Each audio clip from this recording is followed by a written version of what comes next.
हमारे जितने पदाधिकारी कार्यकर्ता सब नीचे चले चले, बहनों को मौका दें।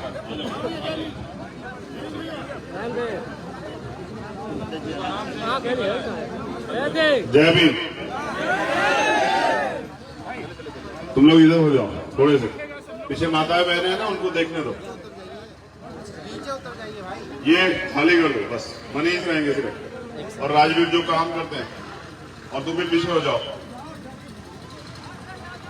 बैठो भाई, वहां बैठो, वहां फूल छोड़ दो, बैठ जाओ, अभी कमी है, 4 से 5 और चाहिए यहाँ बैठने के लिए। आ जाओ ऊपर, आ जाओ फटाफट। ये तुम लोग आ जाओ, करो काम, बैठो वहां जाके, जल्दी बैठो, जाओ बैठो, बैठ जाओ, बैठ जाओ, यहाँ जगह है, कहा जाओ, आप वहां बैठ जाओ, कहाँ जगह है वही वहां, ठीक है।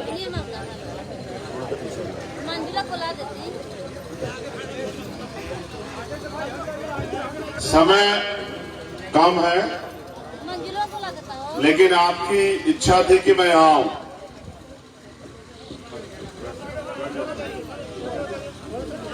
और मेरी भी इच्छा थी कि आपके यहाँ जो प्रोग्राम है, आप इतना अच्छा एक अवसर बना रहे हैं, तो मैं वहां जरूर जाऊं। आज शाम में हमारा प्रचार का प्रोग्राम था, मैंने आकिब साहब से कहा कि कैंसिल कर दो, अब जाएंगे भाइयों से मिलने के लिए, और वहां जाके चुनाव से अलग भी हमारे रिश्ते उनको निभाएंगे, फिर आके काम करेंगे। देर रात से काम कर लें, कोई बात नहीं, लेकिन जब उन्होंने बुलाया तो उनको निराश नहीं करेंगे। फिर हम यहां चले आए, लेकिन मुझे आपसे कुछ और बात करनी जो बहुत महत्वपूर्ण, और मेरी अपील है बस, अगले 10 मिनट आप पे जितना भी इंपोर्टेंट फोन आ जाए, कुछ भी हो, उसे सबको छोड़ के आप 10 मिनट मुझे दें और सुने, और ये जो चहल पहल है ना, इसको बंद कर दें। चाहे वो कोई नया कार्यकर्ता हो या पुराना, अनुशासन में रह के मदद कराए। ये जो आपने लगाया है ना, ये तथागत बुद्ध की मूर्ति है, और फिर बराबर में बाबा साहब अम्बेडकर की भी मूर्ति है।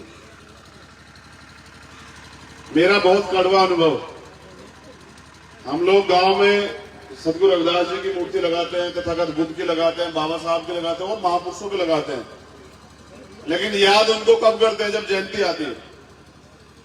मुझे दुख के साथ कहना पड़ रहा है, अभी ये वास्तविकता में पूरी नहीं है, पहले तो इसको ढकने का इंतजाम करो।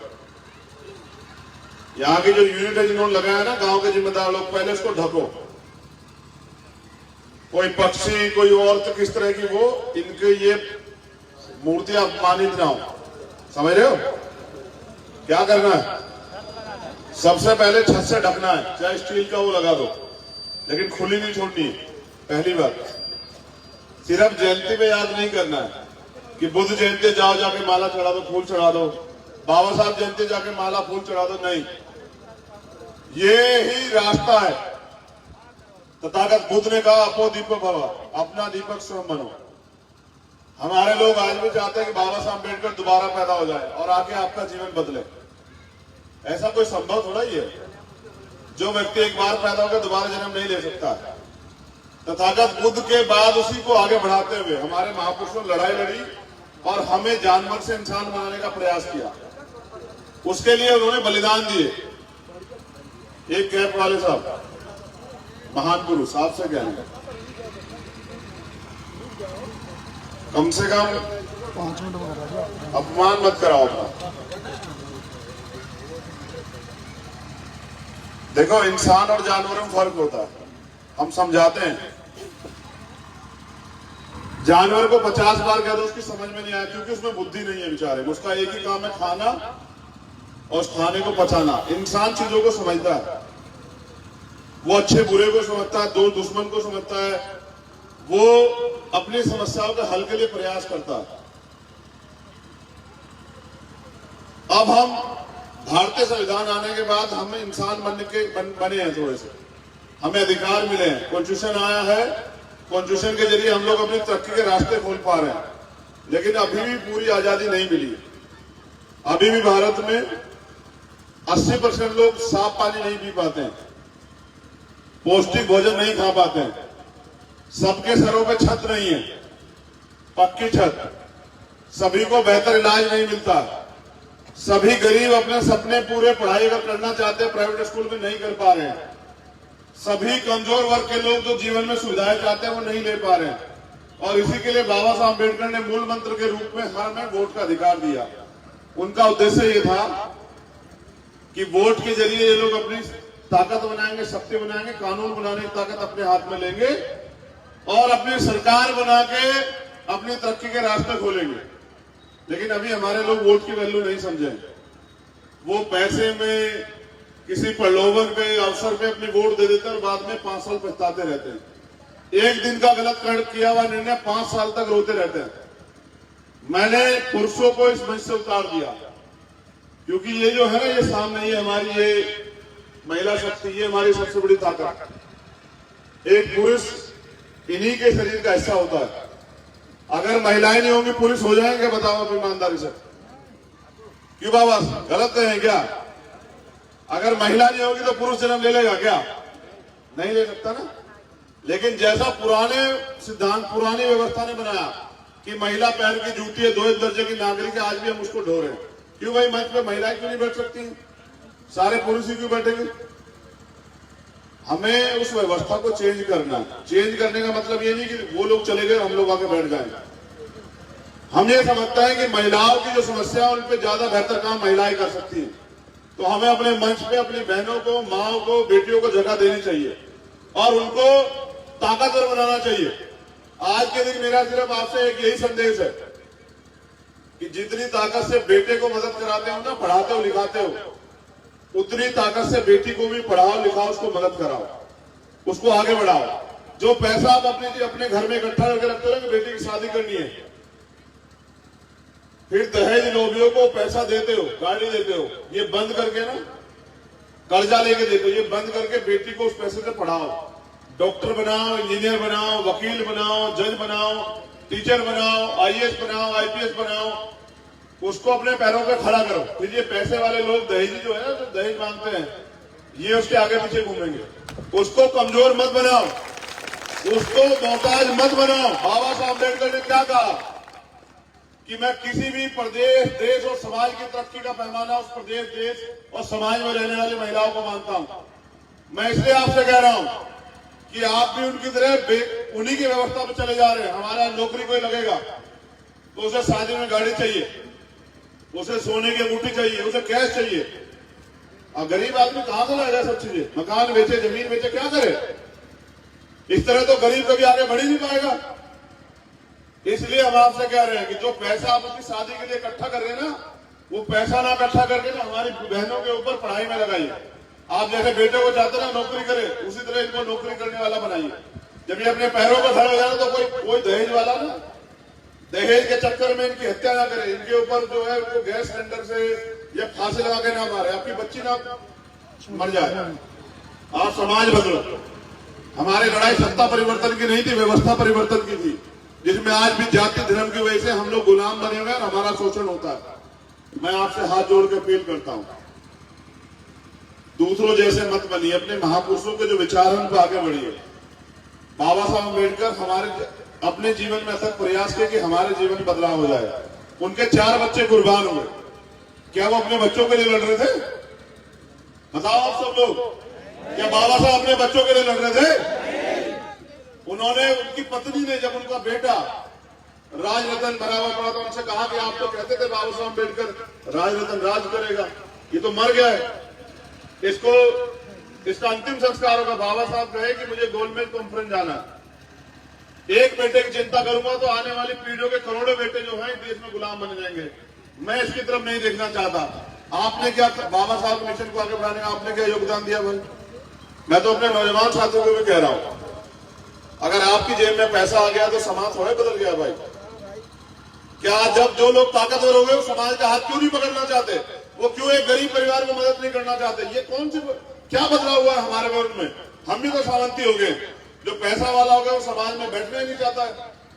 देखो, मैं आपसे फिर अपील कर रहा हूं, आप गलत ट्रैक पर चले गए, उसको बदलना पड़ेगा। हमारे महापुरुषों ने क्या कहा, समतामूलक समाज बनाना। कैसे बनेगा? कमजोर और ताकतवर में कभी समझौते नहीं होते। पहले आप ताकतवर बने, अपने आप को खड़ा करें, मजबूत बनाएं। और मैं नौजवानों से अपील करूंगा, भाई एजुकेशन ही एक रास्ता है, बस खूब अच्छे से पढ़ाई करो, काबिलियत पैदा करो अपने अंदर, और उस काबिलियत के दम पे आगे आओ और अपना इतिहास खुद लिखो। किसी के आगे हाथ में फैला मोहताज मत बनो, अपनी ताकत बनाओ और अपनी ताकत के दम पे परिवर्तन करो। और मेरा चैलेंज है, मैं गरीब परिवार से आता हूं, आरक्षण व्यवस्था की वजह से मेरे पिताजी नौकरी लगे। मेरे पिताजी नौकरी लगे तो हम परिवार में 6 बहन भाई हैं, 3 बहनें 3 भाई। उन्होंने हम 6 के 6 को पढ़ाया और मैंने उनसे ये सीखा कि हर गरीब, हर कमजोर जब फैसला ले ले और तय कर ले और वो उस रास्ते पे निकल जाए तो उसको रास्ता बदलने की जरूरत नहीं, बस समय रहेगा, वो लोग सफल हो जाएंगे। मैं आपसे भी अपील कर रहा हूं, नौजवान अपने आप को गुलाम ना समझे, कमजोर ना समझे, मोहताज ना समझे। वो फैसला ले, अपना संकल्प ले, अपना नियम बनाए, अपना सपना देखे, अपना गोल बनाए और सपने के लिए मेहनत करें। अगर आप डॉक्टर इंजीनियर बनना चाहते हैं ना साहब, चलो एक सिंपल भाषा समझाते हैं नौजवानों, चपरासी बनना चाहता है ना कोई, उसके लिए भी टेस्ट देना पड़ता है, पड़ता है नहीं पड़ता? बताओ। एक पुलिस का सिपाही बनना चाहे तो क्या 4-6 घंटे प्रयास नहीं करना पड़ता पढ़ने का? दौड़ भी लगानी पड़ती, समझ रहे हो? एक अधिकारी बनना चाहे, IAS IPS, तो 16 घंटे 14 घंटे पढ़ाई करनी चाहती है। और अगर मालिक बनना चाहे इस देश में तो कितने घंटे काम करना पड़ेगा? उनसे ज्यादा ना। अगर IAS IPS को चलाने वाला बनना है तो फिर कितना ज्यादा काम करना पड़ेगा? उनसे ज्यादा है कम। सरकार ऐसे थोड़े बनेगी सर, मेहनत करनी पड़ेगी, घर से निकल के काम करना पड़ेगा, लोगों के बीच जाकर तैयार करना पड़ेगा, लोगों को समझाना पड़ेगा, उन्हें अपने पैरों पे खड़ा होना पड़ेगा, इसलिए उनको तैयार करना पड़ेगा, उनको बताना पड़ेगा कि वो अपनी रीढ़ की हड्डी मजबूत करें। मैं आपसे भी अपील करता हूं, जितने नौजवान साथी हमें विश्वास रखते हैं, हाथ खड़ा करो। चलो, नौजवानों की बात कर रहा हूं, बुजुर्गों की नहीं, जो हमारे बराबर के, हमसे छोटे नौजवान। सर धन्यवाद। चलो वादा करो हमसे कि आज के बाद किसी के पैर नहीं छुएंगे, कोई हो चाहे। चलो वादा करो, माँ बाप के अलावा दोनों हाथ उठा के वादा करो, जो लोग हमने विश्वास करते हैं। नहीं छुएंगे किसी के पैर, छुएंगे तो अपनी माँ के, चाची के, दादी के, चाचा के, ताऊ के, किसी के और के आगे अपनी रीढ़ की हड्डी नहीं झुकाएंगे किसी भी कीमत पर। बहनों से भी कह रहे हैं, तुम पैर छूते हो सम्मान के लिए, वो लोग समझते तुम कमजोर हो, समझ रहे हो? बंद करो पैर छूना, आंख से आंख मिला के बात करो और अपने हक अधिकार को छीनो। मांगने से आपको सिर्फ भीख मिलेगी, अपने अधिकार छीनने पड़ेंगे।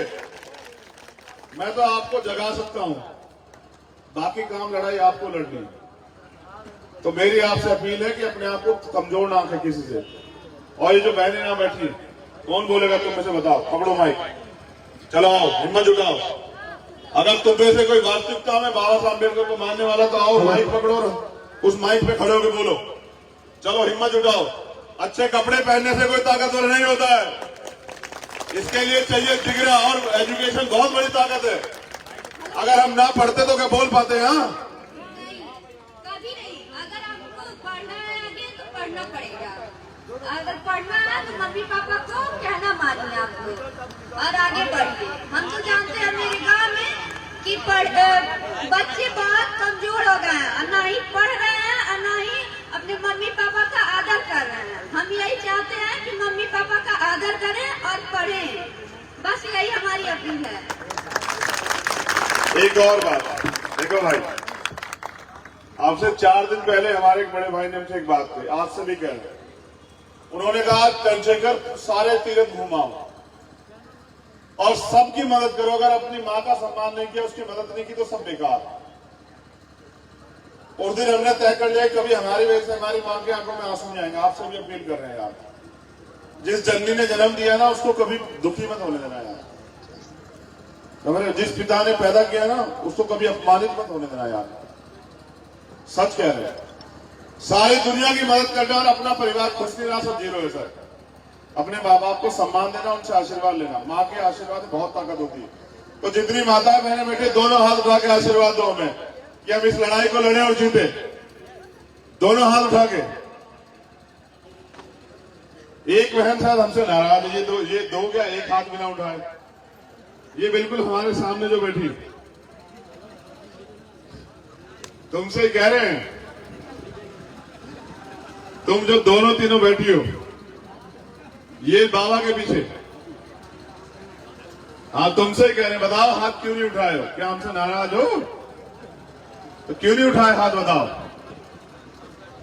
नाराज नहीं तो उठाओ दोनों हाथ। ठीक है, अब ठीक, धन्यवाद। और यहाँ की कमेटी का धन्यवाद, हर उस साथी का धन्यवाद, उसको कवर करा लेना यार। अपने लोगों की रक्षा सुरक्षा, अपने हक अधिकार रक्षा सुरक्षा स्वयं करो, कोई भगवान नहीं आएगा करने के लिए, समझ रहे हो? इन बच्चों पे अन्याय अत्याचार खूब चिल्लाते हैं, कोई नहीं आता मदद करने के लिए, समझ रहे हो? अपने हक की लड़ाई खुद लड़नी पड़ेगी। इसको कवर करा दो।